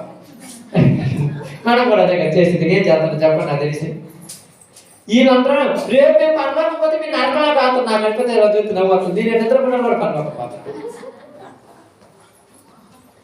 ఏడో చిత్తలా నిద్రపోయి మీరు కూడా పరలోకం పోతే మీరు రాత్రి పౌలు కష్టపడి చెమటలు వచ్చి 30 సంవత్సరాలకే చచ్చిపోయారు చాలా మంది. 33, 34, 35, 40 సంవత్సరాల లోపే అపోస్తులు అందరూ చచ్చిపోయారు. ఇంకా ఈ భూమి మీద ఏం బతకాలను? నేను అప్పుడే చచ్చిపోకూడదు. ఎంత భయం ఎందుకు జనాలకు? చచ్చిపోతే ఏమవుతుంది? పంపలు మునిగిపోతాయి. ఎంత భయం ఎందుకు? నాకు అర్థం కాలా? నీ తలంపులు ఎలా ఉన్నాయి తెలుసా? చాలా వేరియేషన్గా ఉంటాయి. నీకు నమ్మకం లేకపోతే నువ్వు ఎట్లా ప్రార్థన చేస్తావు నాకు చెప్పండి అమ్మా. ప్రార్థన ఎప్పుడు చేయాలి? నమ్మితే చేస్తావు, నమ్మకం చేస్తావా? ఇప్పుడు నీకు నమ్మకం లేదు, మీరు ప్రార్థన ఎట్లా చేస్తున్నావు? చాలా మంది ఏమంటారు తెలుసా, ఆయన అసలు నా మారడు అన్న అంటారు. పాపం నేనేమనుకుంటా అంటే వీళ్ళు అసలు మారడు అన్నారు కాబట్టి వీళ్ళు ప్రార్థన కూడా చేయట్లేదు అన్నది. మీరు పాపం ఇంటికి పోయి ఏం చేస్తారు తెలుసా, ఉదయం 3 గంటలకు మీకు అంటే మీకు నిద్ర వస్తున్నా కూడా కష్టపడి లేచి మోకాళ్ళ మీద కూర్చొని ప్రభువా మార్చు అని ప్రార్థన చేస్తావు. మళ్ళీ వీళ్ళు ఎప్పటికీ మారదు అంటావు. నీకే నమ్మకం లేకుండా ప్రార్థన చేయడం ఎందుకు? నమ్మకం ఉంటే ప్రార్థన చేయి, ఆ కార్యం జరుగుద్ది, అంతే కదా. వాగ్దానము గల పట్టణం ఉన్నదని అబ్రహాము చూసి దాని వరకు ఏం చేశాడు? ఎదురు చూసి నడుచుకుంటూ పోతున్నాడు. ఇప్పుడు ఏమి చూడకుండా ఎందుకు నడుచుదాం? ఇప్పుడు దేవుని తలంపు ఏంటంటే మారాలని దేవుని తలంపు. మొట్టమొదటి దేవుని తలంపు ఏంటి? మనుషులందరూ ఏ ఒక్కడు నశించుట నాకు. మరి మన తలంపులు ఏంటి అక్క? మన తలంపులు ఏంటి? అందరూ బాగుపడాలని మన తలంప. ఏ ఒక్కడు నశించడం నాకు ఇష్టం లేదు అంటున్నాడు ఆయన. అందుకని యేసు ప్రభు అన్నాడు, ప్రభువా వీళ్ళందరూ నిన్ను సిలువేస్తున్నారంటే ఆయన ఏమన్నాడు తెలుసా, నేను చచ్చిపోవటం నీ కొరకే అన్నాడు. నేను వెళ్ళిపోవడం మీకు మంచిదే. వాళ్ళకి అర్థం కాదు ఏం వెళ్ళిపోవడం మనకు మంచిదేందని. నేను వెళ్ళిపోవడం మీకు మంచిదే. నేను వెళ్ళిపోయిన తర్వాత మీకు అక్కడ స్థలాలు సిద్ధం చేస్తాను. నేను ఎలా పోతే ఎలా చేస్తాను? ఇప్పుడు అదే చెప్తున్నాను ఇక్కడ. మనలో మనకి ఏముండాలంటే దేవుడి మీద విశ్వాసం ఉండాలంటే ఏం చేయాలి తెలుసా? లోకములో అన్నిట్లలో తగ్గించుకుంటాం. అందుకనే బైబిల్ ఏమన్నా తెలుసు, ప్రభువా ఈ విషయంలో నువ్వు జ్ఞానులకు గొప్పవారికి మరుగు చేసి పసిబాలులకి తెలియజేసేవి. పసిబాలులు అంటే ఎవరు? ఏదమ్మా? పాలు తాగే పెట్టాడు పసిపాలు. కరెక్టే. ఇప్పుడు ఎలా వాళ్ళని పసిపాలు మనం ఎలా ఆలోచిద్దాం? బైబిల్ గ్రంథంలో అపోస్తలుడైన పౌలు గారు ఏమన్నారంటే, ఇదిగో ప్రభు మీరు పాపము విషయంలో పసిపిల్లలై ఉండాలి. పాపం విషయం మీకు ఎలా ఉండాలి? ఏమి తెలియదు అన్నట్టు ఉండాలి. రెండోది పాపమును ఓర్చుకునే స్వభావం నీలో. దేవుడు కూడా చెడును ఓర్చుకోవాలి. ఇప్పుడు సంఖ్యాకాండములో 25వ అధ్యాయంలోకి వస్తే అక్కడ ఒక మాట మనకు చెప్పబడింది. సంఖ్యాకాండము 25వ అధ్యాయం 25వ అధ్యాయం తీసారమ్మా. 25వ అధ్యాయానికి వచ్చినప్పుడు 11వ వచనం జాగ్రత్తగా చదవంటాము. వారి మధ్యను నేను ఓర్వలేని దానిని తాను ఓర్వలేకపోవుట వలన ఇశ్రాయేలీయుల మీద నుండి నా కోపం మళ్లించిన గనుక నేను ఓర్వలేక ఉండియు ఇశ్రాయేలీయులను నశింపజేయలేదు. ఇక్కడ ఏం చెప్తున్నాడంటే, ఫినెహాసు అనే ఒక ఆయన ఉన్నాడు. ఈ ఫినెహాసు అనే ఆయన చేసినటువంటి పరిస్థితి ఏంటంటే, ఇశ్రాయేలు ప్రజలు ఒక ప్రాంతానికి వచ్చినప్పుడు మోయాబు రాండ్రుతో వీళ్ళు కొరకు మోయాబు దేశానికి వచ్చినప్పుడు మోయాబులో ఉన్న స్త్రీలతో ఈ ఇశ్రాయేలీయులు ఏం చేశారు? పాపం చేస్తూ ఉన్నారు. ఇప్పుడు ఈ పాపం చేయటం వల్ల ఎవరి కోపం వచ్చింది? దేవుడి కోపం వచ్చింది. దేవుడి కోపం వచ్చి ఇశ్రాయేలీలో ఏం పెట్టాడు? తెగులు అని రాయబడింది బైబిల్ గ్రంథం. ఇశ్రాయేలీలో తెగులు పెట్టినప్పుడు అక్కడ వాళ్ళు చేసిన కారణం బట్టి అక్కడ ఏమని రాయబడిందంటే, మనము బాగా చూసి గమనిస్తే 9వ వచనం చూస్తే 24,000 మంది ఆ తెగులు చేత చనిపోతుంటే దేవుడికి ఇష్టమా? అమ్మా, చనిపోవడం దేవుడికి ఇష్టమా? మరి ఒక్కొక్కరు చనిపోతుంటే ఎవరు బాధపడుతున్నాడు? దేవుడు ఎంతో బాధపడుతున్నాడు. వీళ్ళు ఇంకా బుద్ధి తెచ్చుకొని మారితే బాగుండే, మారితే నా దగ్గరికి వస్తే సార్ నేను ఎమ్మడే క్షమిస్తాను అంటున్నాడు. అయితే తెగులు ఆగల. ఎందుకు ఆగలేదంటే వాళ్ళల్లో పాపం ఆగిపోవడం. అప్పుడు ఇశ్రాయేలీయుడు ఒకడు మోయాబు స్త్రీతో పాపం చేస్తున్నప్పుడు ఫినెహాసు అనే ఒకడు కోపం తెచ్చుకొని అక్కడికి వెళ్ళి ఇద్దరిని కూడా కత్తితో పడితే ఇద్దరు పొట్లలో నుంచి దిగబడిపోయినాడు. అప్పుడు దేవుడు అన్నాడు, నేను ఓర్వలేని దానిని ఫినెహాసు కూడా ఓర్చుకొనలేదు. కాబట్టి ఫినెహాసు నువ్వు చేసిన మంచి పనిని బట్టి ఈ తెగులు నేను ఆపేస్తున్నాను. ఆమేన్. దేవుని తలంపులు మనలో ఒక్కడికున్నా కూడా లోకంలో పాపాన్ని ఆపగల శక్తి మనకుంది. ఈ ప్రాంతంలో పాపాన్ని ఆపగల శక్తి నీకుంది. ఈ ప్రదేశంలో పాపాన్ని ఆపగల శక్తి నీకుంది. అయితే నువ్వేం చేయాలో తెలుసా? చెడును ఓర్చుకోకూడదు. చెడు ఆలోచన నీలోకి అస్సలు రాకూడదు. చెడు తలంపుడిగా ఉండకూడదు. ఈ రోజులలో మనం ఏమనుకుంటున్నామంటే చెడు తలంపులను మనము కూడా ఆలోచిస్తూనే ఉంటాం. అందరిలాగా మనకు కూడా అలాంటి ఆలోచన ఉంటది. కాబట్టి ఫినెహాసు ఏది ఓర్చుకోలేదంట? చెడును. దేవుడు కూడా దేన్ని ఓర్చుకోలేదు? చెడును ఓర్చుకోలేదు.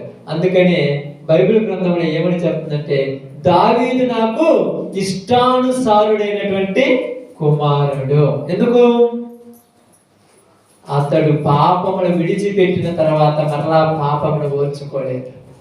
బాధలు భరించడానికి ఇష్టపడ్డాడు, కష్టాలు పడటానికి ఇష్టపడ్డాడు, శ్రమలు భరించడానికి ఇష్టపడ్డాడు, కానీ పాపమును మరలా ఇష్టపడలా చేయటానికి.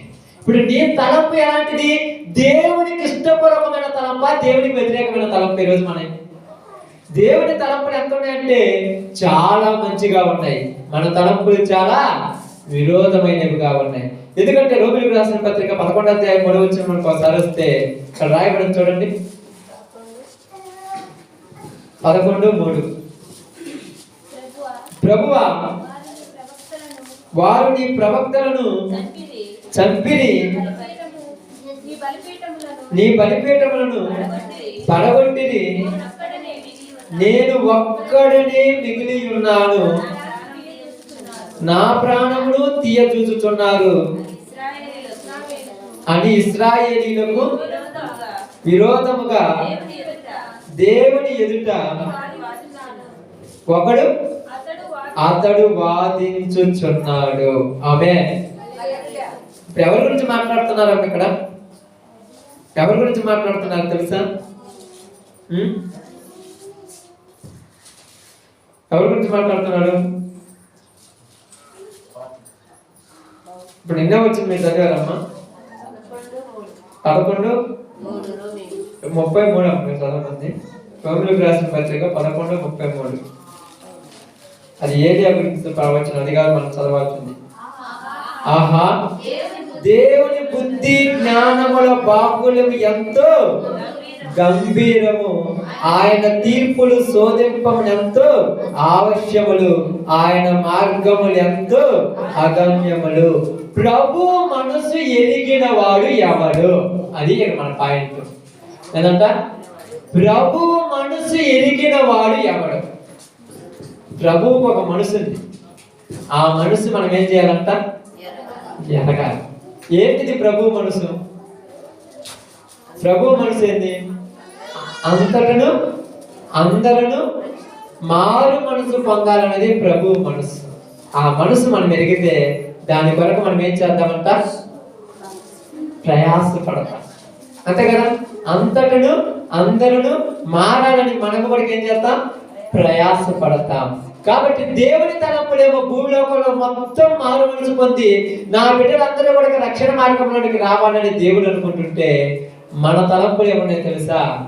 ఏమి తిందమా, ఏమి త్రాగుదమా, ఏమి ధరించుకుందమా, వీటి గురించే మనం ప్రయాసపడుతుంటాం. నీ కొరకు, నీ కుటుంబం కొరకు, నీ బిడ్డల కొరకు, నీ ఆస్తుల కొరకు, నీ ఐశ్వర్యాల కొరకు నువ్వు ప్రయాసపడుతుంటావు. కానీ చెడును చూసి నువ్వు ఎప్పుడు కూడా ఓర్చుకోలేకుండా ఉండలేదు. వాడు చెడితే నాకేమనుకుంటున్నావు? కానీ వాడు చెడిపోతున్నాడే, వాడు నరకానికి వెళ్ళిపోతాడే, వాడి నరకానికి వెళ్ళిపోతే నాకు బాగుండదని ఏ రోజు నీ మనసులో అనిపించిందా? వాళ్ళ పాపం వాళ్ళు వాళ్ళే పోతారులే, మనకెందుకంటాం? మళ్ళీ మాట్లాడతారు. నిజంగా వాళ్ళ పాపం వాళ్ళు వాళ్ళే పోతారు, మనకెందుకనే బదులు నేనేం చేశాను? మరి యేసు ప్రభు వారు నేనేం చేశానంట లోకానికి? క్రిస్టమస్ పండగలప్పుడు మీకు చాలా మంది వాక్యాలు చెప్పుకుంటారు. పాపం ఏం చెప్పారు? మీరు నక్షత్రం లాగుండి అనేక మందికి నక్షత్రాలకు త్రోవ చూపించండి, అందుకే మనకి నక్షత్రాల ఘట్టం ఎలా చూడమని చెప్పారు. అది క్రిస్టమస్ అప్పుడే గుర్తుండదు, తర్వాత గుర్తుండదు మనకి కదా. జ్ఞానులకు మార్గం చూపించింది ఆ నక్షత్రము. ఇప్పుడు పసి బాలులుగా ఉన్న మనము లోకంలో వాళ్ళకు మార్గం చూపించాలి. మరి ఏ విషయంలో పసిబాలులు మనము? పాప విషయంలో, బుద్ధి విషయంలో పెద్దవాళ్ళగాను, పాప విషయంలో పసి బాలులుగా ఉండాలి. పాపం అంటే మాకు తెలియదు అన్నట్టుగా ఉండాలి. ఉండగలమా? కోపం అంటే అది ఆన్లో ఉంటుంది, ఎనీ టైం రెడీగా ఉంటుంది. స్విచ్ అయితే కుక్కర్ ఎట్లా ఆనవద్దు అలా ఆనవుతున్నది కోపం అన్నమాట. వీళ్ళేం బాధపడతారు ఇతరులని. యేసు ప్రభు శిలువ మీద ఉన్నప్పుడే కుడి పక్కన దమ్మతో ఏమంటున్నాడు? నీ పాపాలన్నీ క్షమించాను అన్నాడు. అక్కడ కూడా క్షమించాడు ఆయన. మరి ఇప్పుడు మనం క్షమించగలుగుతున్నామా? అసలు క్షమించే మనసు మనకు ఉందా చెప్పండి ఒకరికైనా? దేవుడి తలంపులు ఎదుటి వాళ్ళని క్షమించాలని. ఆయన మార్గములు సత్యమైనవి, మంచి మార్గములు ఆయనవి. మన ఆలోచనలు ఎలాంటివి? నా ఫస్ట్ నేను చెప్పాను చూడు, మన ఆలోచనలు పేరు కోసము, ప్రఖ్యాతి కోసము, పొగడతల కోసము, ఘనతల కోసము. చర్చిలో పాట పాడినా కూడా 10 మంది అబ్బా అన్నాడు, లేకపోతే ఇంకా పాడతాడు. నీలాగా పాడాడు ఊరు లేవంటే సారి వాడు అంతే. నువ్వు పరలోకం ఇదే వాడికి. చర్చిలో పాటలు పాడాలన్నా, ప్రార్థన చేయాలన్నా 10 మంది అబ్బాయి ఏంటట్ట బాగా నువ్వు కుక్కలాగంటాడు రేపు పొద్దున పాట పాడమని. ఇప్పుడు మన వాళ్ళు చాలా మంది పాట పాడటానికి కారణం తెలుసా? రాక కాదు, ఎగతాళి చేస్తానని పాట. అంతే కదా? రాకనా? రాకపోతే సినిమా సీరియల్లో పాట అట్ట పాడగలుగుతున్నారు మీరు మనసులో. బయటికి పాడినప్పుడు మనసులో పాడుతుంటారు కదా, అలా మళ్ళీ పాడుకుంటుంటారు కదా. మరి ఎందుకు పాడట్లేకపోతున్నారంటే ఎగతాళి చేస్తారేమని. నా నిమిత్తం మిమ్మల్ని నిందించి, హింసించి, దూషించినప్పుడు మీరు, అది దేవుడి తలంపు. నన్ను నమ్మారు కాబట్టి మీరు అందరూ తిడతారు, అది నా ఆలోచన. మరి మన ఆలోచన ఏంది? నన్ను ఎవరు ఏమనుకుని ఉండడానికి మీరేమన్నా లోకంలో ఉన్నారా? దేవుళ్ళలో ఉన్నప్పుడు మనకు అన్ని కూడా ఆశీర్వాదాలే. ఏంటి ఆశీర్వాదాలు? దెబ్బలు, తిట్లు, అవమానాలు. ఏం ఆశీర్వాదాలు? మీరేమనుకుంటారు? ఆశీర్వాదాలు. కాబట్టి దేవుడి తలంపులకు మన తలంపులకు ఎలా ఉందంట? చాలా అగత్యం ఉంది. దేవుడి తలంపు ఏంది? మీరందరినీ మార్చాలి. ఎందుకు మార్చాలంటే మనం ఎలా ఉన్నామంటే, పాత కాలంలో అయితే మనం వేరే అనుకున్నాం, మన తలంపులు లోక సంబంధమని. ఇప్పుడు బాప్తిసం పొందుకున్న తర్వాత మన తలంపులు ఎలా మారిపోయినది ఒక విషయం మనం చదువుకొని ప్రార్థన చేద్దాం. బాగా గమనించండి, ఆలోచించండి. గలతీయులకు రాసిన పత్రిక 3వ అధ్యాయము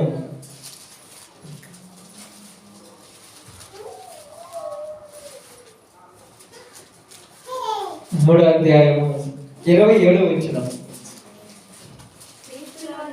క్రీస్తులోనికి బాప్తిస్మము పొందిన మీరందరూ క్రీస్తును ధరించుకొని ఉన్నారు.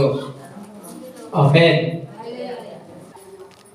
ఓకే, బాగా వింటారు. క్రీస్తులోనికి బాప్తిస్మం పొందిన మీరందరూ అంటే పొందిన వాళ్ళని చెప్తున్నాడు. ఇక్కడ పొందిన గురించి మాట్లాడట్లా. మీరేం చేశారంట?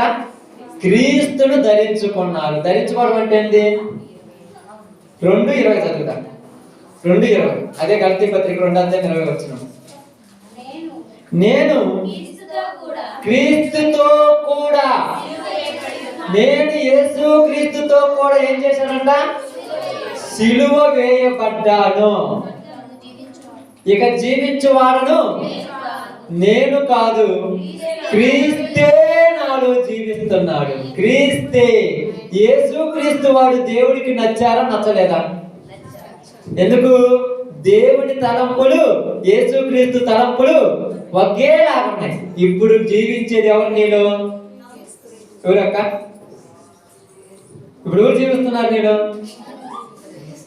యేసు ప్రభు జీవిస్తుందా?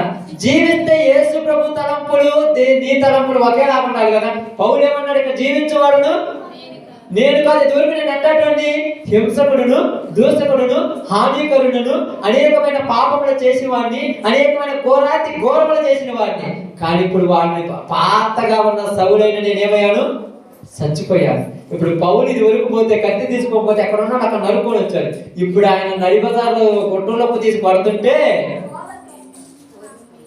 ఏమన్నాడు? అయ్యారా మీరు ఎక్కడైనా మారు మనసు, నేను చచ్చిపోతే మంచిదేది, నేను చచ్చిపోతా మీ కొరకు మీరు మారని అంటున్నాడు. వాళ్ళు మారటానికి, ఆయన చచ్చిపోవడానికి ఆయన సిద్ధమైంది. ఈ తలంపు ఎవరిది? యేసు ప్రభు తలంపు. మీ అందరి నిమిత్తం నేను ప్రాణం పెట్టడానికి సిద్ధమే. ఇది నా తలంపు కాదు, ఇది నా దేవుడు నా పట్ల కలిగించిన సిద్ధము. ఏమన్నాడు?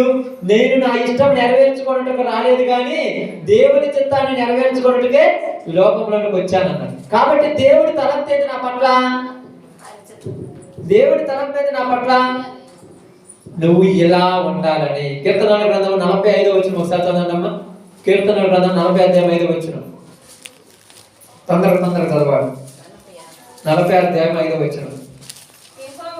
యెహోవా నా దేవా, నీవు మా ఎడల జరిగించిన ఆశ్చర్య క్రియలు, మా ఎడల నీకున్న తలంపులు, నా ఎడల నీకున్న తలంపులు. దేవుడి కంట మన మీద ఉన్న తలంపులు అంటే ఎన్నో అంట. ఎన్ని లెక్క పెట్టాలనుకున్నా బహు విస్తారముగా ఉన్నాయి. వాటిని వివరించాలనుకున్నా ఇవి లెక్కకు మించి ఉన్నాయి. నీకు సాటి అయిన వాడు అప్పుడు కూడా లేడు అన్నాడు. ఇప్పుడు దేవుడి తలంపు మన పట్ల ఎలా ఉందంట? మనం ఎలా చూడాలనుకున్నాడు పాపం ఆయన. ఎలా అనుకున్నాడు తెలుసా? ఏ పాపం లేనివాడు గాను, 10 మంది కొరకు ప్రార్థన చేసేవాడు గాను, సాధ్యమైనంత వరకు తన కష్టార్జితంలో నుంచి దేవుని సువార్త కొరకు ముందు వచ్చేవాడు గాను, సాధ్యమైనంత వరకు తన కుటుంబాన్ని అనేక మందిని మార్చుకొని మరలా ఏ కలంకము లేనివాడు గాను, ఎఫెసీయులకు రాసిన పత్రికలో మనం చెప్పినట్టుగా నిష్కలంకులు గాను, కలంకము లేనివాడు గాను, నేను పవిత్రమైనటువంటి కన్యకగా నాకు రావాలని నేను ఆశ కలిగితే వీళ్ళు ఎలా బతుకుతున్నారంట? ద్రోహులు గాను, దుష్టుడు గాను, దురభిమానులు గాను, పాపములు చేసేవారు గాను, అక్రమములు చేసేవారు గాను బ్రతుకుతున్నారు ఈ రోజుల్లో. ఆయన తలంపు ఏంది? నువ్వు అబద్ధం ఆడకూడదని ఆయన నీ మీద పట్ల అనుకుంటున్నావు. నువ్వేంది? తప్పించుకోవడానికి ఆడితే పోలేదా? తప్పించుకోవడానికి ఏం తప్పించుకోవడానికి? ఏం తప్పించుకోవడానికి చెప్పండి మీకు తెలిస్తే. పరలోకం తప్పించుకోవడానికి. పరలోకం తప్పించుకోవడానికి మన తపనంతా అంతే కదా. పరలోకం తప్పించుకోవడానికి నీ ఎడల ఆయనకున్న తలంపులు చాలా ఉన్నాయి. నీ మీద ఎన్నో తలంపులు పెట్టుకొని పంపించాడు వీడికి. కానీ నీ తలంపులన్నీ కూడా ఆయన తలంపులకు అసలు ఎక్కడైనా గడుతున్నాయా? రైలు పట్టాలు చూడటానికి కూడా దగ్గరగా ఉంటాయి కానీ ఎక్కడా కలవు. కడుతాయా? ఎంత దూరం కూడా కలుగుతాయి అనుకుంటామా? ఎంత దూరం కూడా కలవు. మనం అంటాము ఏమంటాం తెలుసా? ఇంకొక 4 సంవత్సరాలు ఆగు చూపెడతా. నువ్వు 4 సంవత్సరాలు ఆగాలంట. ఎందుకు వీళ్ళు మారటానికి? 4 కాదు 40 సంవత్సరాలు ఆగేది మాత్రం. పొదుగుకులు మాత్రం మారేవాడు. ఇన్ని సంవత్సరాలు వాక్యం చెప్పినా కూడా మారినాడు. ఒక రోజు మారుతాడు. నీ తలంపులు, నీ పట్ల దేవునికి ఉన్న తలంపులు చాలా విస్తారం అనుకున్నాడు. ఇలా చేయాలి, ఇలా చేయాలి, ఇలా ఉండాలి, ఇలా ఉండాలి. ఆదాముని భూమి మీద పుట్టించినప్పుడు, అవ్వను సాటిని సాకారంగా చేసినప్పుడు ఈ ఇరువురి ద్వారా అనేక మంది సంతతి విస్తరించి వీళ్ళందరూ పరలోక రాజ్యాన్ని స్వతంత్రించుకుంటారని ఆశతో పుట్టిస్తే ఇప్పుడు ఇలా తలంపులు అన్నీ కూడా ఇలా కోరికల ప్రకారంగా ఉన్నాయి. ఎవరు మనలో ఉండమా? ఎవరు నిలబడేది? ప్రతి వారం మనం వింటుంటాం కానీ మళ్ళా వారం వచ్చాక మన పరిస్థితులు మారట్లా. కనీసం ఆ శనివారం రోజు ఒక అరగంట తోడి ప్రార్థనకు రావడానికి మన కొరకు శాతం అవుతుంది. చెప్పండి. మీరేమన్నా కొంప తీసేమన్నా నుంచి ఒక 5 కిలోమీటర్ల దూరమా మీ ఊరు, లేకపోతే ఒక 10 కిలోమీటర్ల దూరం అమ్మా? ఊళ్ళో దూరం ఉన్నాయా? ఆదివారం ఏదో మొక్కుబడిగా వస్తున్నారు కానీ విశ్వాసంతో ప్రేమతో రావట్లా. మొక్కుబడిందిగా ఫీల్ అవుతారని దేవుడు ఏసై ఫీల్ అవుతారని వస్తున్నారు. లేకపోతే ఊళ్ళో మిమ్మల్ని ఏసై ఫీల్ అవుతారని వస్తారు అంతే. దేవుడి మీద ఆసక్తి ఉంటే వాక్యం ఎక్కడ చెప్తే అక్కడ పరుగులు తీయాలి. మరి ఎవరు చెప్తున్నారు? దప్పిపోయినోడు ఎత్తుకుంటాడు నీళ్ళ కోసం. దప్పికానోడు ఇంట్లో నీళ్ళు తెచ్చుకోవడానికి కూడా కష్టమే. దప్పికవుగా పెద్దదో తేలడం ఒక పరీక్ష మనకి, అంతే కదా. కాబట్టి ఇక్కడ అదే చెప్తున్నాడు, దేవుడి తలంపులు మన పట్ల చాలా ఉన్నాయంటే, ఎన్నో ఉన్నాయంటే ఇలా చేయాలి, ఇలా చేయాలని. కానీ మనకు వచ్చిన తర్వాత మన తలంపులు ఈ లోకం మీద ఎలా ఉన్నాయో తెలుసా? దేవుడి తలంపులకు మన తలంపులకు అసలు ఎక్కడా పొందక లేదు. ఆయన మార్గాలకు మన మార్గాలకు ఎక్కడా సంబంధం అసలు లేనే లేదు. మనం ఏమంటారు తెలుసా? ప్రార్థన చేస్తున్నాం అంటున్నారు. ఎంతమంది మీరు ఒక గట్టిగా కష్టపడి ప్రార్థన చేసేవాళ్ళు ఉన్నారో నీకే తెలుసు. అంటే మీరు ఇప్పుడు చేయగలుగుతామని అవసరం పడలేదు. మీరేమో లెక్క అవసరం లేదు. మీకు లెక్క అవసరమా? మీరు చేసిన పని వల్ల మీకే ప్రతిఫలం దక్కుతుంది తెలుసా? ఇప్పుడు ఇక్కడ అదే బైబిల్ చెప్తుంది. మనుషుల తలంపులు ఏం చేస్తున్నాయంట? మనుషుల తలంపులు ఎలా ఉన్నాయంట? యెషయా గ్రంథం 59:7 రండి ఒకసారి. 59:7. మనుషుల తలంపులు ఎలా ఉన్నాయంట? 59 అధ్యాయం 7వ వచనం అనుకుంటున్నాను.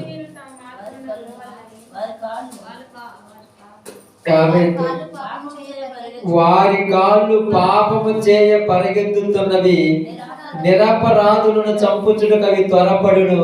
వారి తలంపులు పాపహేతుకమైన తలంపులు, పాడును నాశనములు వారి త్రోవలో ఉన్నవి. వారి తలంపులు ఎట్లాంటి అంట? పాపపు తలంపులు. ఎలాంటి తలంపులు అంటున్నాం బైబిల్? పాపపు తలంపులు. తలంపులన్నీ కూడా పాపం ఎత్తి గురి మార్చాలి. దేవుడి తలంపులేమో మంచివి, మరి ఏడ తలంపులేమో పాపపు సంబంధమే. ఎవరు మార్చాలి? ఎవరు మార్చాలి? దేవుడు మార్చడానికి వచ్చిన యేసుప్రభుడే సిలువేసి పంపించాం మామూలు. కాబట్టి ఈరోజు మన అందరికి ఏమంటుందంటే బైబిల్ గ్రంథం, సహోదరి సహోదరులారా, నీవు నేను మనందరం కనుక దేవుని తలంపులు ఎలాంటివి తెలుసా? ఆయన మనసు ఎలాంటివి తెలుసా? అంతటను అందరూ మారు మనసు పొందవలనని దేవుడు కోరుకుంటున్నాడు. నువ్వేమో పేరు కోసము, ప్రఖ్యాతి కోసము, ఆస్తుల కోసం, ఐశ్వర్యాల కోసం వద్దు. ఆట కోసం వస్తే ఎక్కడ అంతమైపోతాయి. బాబేలు గోపురం కట్టుకున్న పేరు కోసమే. పేరు సంపాదించుకోవాలి. అన్ని రోజులు సంపాదించుకుంటే పేరు. చాలా మంది ఏమంటారు తెలుసా? చాలాసార్లు నేను అంటుంటా తెలుసా, ఈ జీవితంలో కనీసం ఒక 5 లక్షల మందికి వాక్యం చెప్పాలని కోరిక. స్టేజీల మీద, పైన అప్పర్ స్టేజ్ మీద ఎక్కిస్తే వాక్యాలు చెప్పి ఈ కోరికలు ఉండాల్సింది. కనీసం 4 మార్చుకుంటే చాలని కోరుకుంటుంది. ఇలా తలంపులే కాడికి మనుషులు చూసినే వాళ్ళు అంటున్నారు, వీళ్ళు అంటున్నారు, నేను అంటున్నాను. వాళ్ళలాగా నీకెందుకు? నీకు ఇచ్చినట్టు నువ్వు ఉండొచ్చుగా.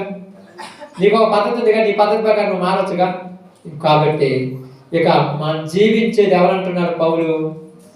యేసే నా యందు జీవిస్తున్నాడు. ఇప్పుడు నేను యేసు ప్రభు జీవిస్తే నీ ఆలోచనలన్నీ వేరే విధంగా ఉంటాయి. మరి వేరే విధంగా ఉన్నాయా? తన సహోదరుడు తన తల్లి గారు వచ్చినప్పుడు యేసు ప్రభు ఏమన్నారు? అయ్యా, మీ తల్లి మీ సహోదరుని చూడటానికి వచ్చారంటే ఆయన ఏమన్నాడు తెలుసా? ఎవరైతే నా వాక్యం విని వాటి ప్రకారం నడుచుకుంటారో వాళ్ళే నా వాళ్ళు అన్నారు. ఈరోజు మనం అనగలం అట్లా? అదే యేసుప్రభు అంటే. యేసుప్రభు అంటే ఏంటి? వీళ్ళే నా వాళ్ళు అంటే ఎట్లా అని అనగలమా? దేవుని తలంపంతా మనకి ఏంది తెలుసా? మనుషులు మారాలి. మన తలంపంతా ఏంది తెలుసా? నేను మారాను చాలే అని. పెద్ద తేడా చెప్పాలంటే ఎక్కువేం లేదు. ఆయన తలంపేమో అందరూ మారాలని, నీ తలంపు నా తలంపేమో నేను మారాను, ఇది అట్టబోతే నాకెందుకు లేదు. కాబట్టి అందుకని ఏమంటున్నాడు తెలుసా? మన తలంపులకు దేవుని తలంపులకు ఎట్లుందంట? ఆకాశానికి భూమికి అంత దూరం ఉండదో అంత దూరం ఉంది. మరి 2 కలుగుతాయి అంటే నీ పాత జీవితాన్ని బాప్తిస్మం ద్వారా కడిగి వేసుకొని యేసుక్రీస్తు రక్తంలో కడగబడితే అప్పుడు నీ తలంపులు ఆయన తలంపులు ఏమవుతాయి? ఒకటైపోతాయి. ఎందుకు తెలుసా? యేసుప్రభు అన్నారు, ఇదిగో నేను నా తండ్రి యొక్క ఆలోచన ప్రకారం నేను చేస్తున్నాను. నేను నా తర్వాత రాబోయేటువంటి పరిశుద్ధాత్మ నేను చెప్పే వాటిని తీసుకొని నా తండ్రి నాకు ఇచ్చిన నామమున మీ మధ్యలోకి వచ్చి మీరు ఆ కార్యం జరిగిస్తారు. తండ్రి నామమును యేసుక్రీస్తు వారు పెట్టుకొని వస్తే యేసుక్రీస్తు నామమును తీసుకొని పరిశుద్ధాత్మ దేవుడి లోకానికి వచ్చి మనందరికీ ఈరోజు బోధ కలిగిస్తున్నాడు. కాబట్టి వాళ్ళ ముగ్గురు ఆలోచనలు ఒకేలా ఉన్నాయిగా. తండ్రి ఆలోచన, కుమారుడి ఆలోచన, పరిశుద్ధాత్మ ఆలోచన ఒకలాగా ఉన్నాయా? వేరు ఉన్నాయా? ఇప్పుడు మనము కూడా ఆయన లోనికి వస్తే మన ఆలోచనలు కూడా, మన తలంపులు కూడా ఎలా ఉండాలి? అలాగనే ఉండాలి. అందుకొరకు నువ్వు దేవుని యొక్క మాట తలంపు ఏంటంటే అంతటను అందరూ మారాలి.